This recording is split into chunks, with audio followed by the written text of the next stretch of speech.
Բարի լույս։ Սիրելիներ, աստվածային շնորհները, որ մեզ տրվում են, որպեսզի այս կյանքում կարողանանք այդ շնորհներով շարժվել, ուղղված են մեկ նպատակով։ Այդ շնորհները պետք են, որպեսզի Տիրոջ եկեղեցին ամրանա։ Այո, երբ Տերը տալիս է մարդուն շնորհ, մարդը այդ շնորհը պետք է օգտագործի հոգուտ հավատացյալների, հոգուտ այն մարդկանց, որ իրեն շրջապատում են կամ գտնվում են իր տարածքի մեջ, որովհետև Աստված ինքը իր ունեցած ամբողջ պաշարը տրամադրում է մարդուն, որպեսզի մարդը հասնի փրկության։ Պողոս առաքյալը Եփեսացիներին ուղղված նամակի իր 4-րդ գլխում այս տեսակ միտք է արտահայտում։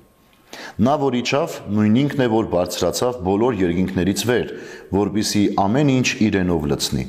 Նա ոմանց կարգեց առաքյալ, ոմանց մարգարե, ոմանց ավետարանիչ, ոմանց հովիվ ու ուսուցանող, պատրաստելու սրբերին իրենց ծառայության մեջ, ի շինություն Քրիստոսի մարմնի։ Ուրեմն սիրելիներ,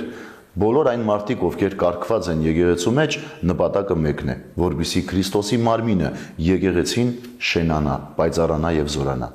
Այսօրվա խորհրդի մեջ ուզում եմ հարց տալ յուրաքանչյուր քրիստոնյայի, որ իրեն համարում է եկեղեցու անդամ, արդյոք բովանդակ ձևով ամբողջանվեր մենք մեր շնորհները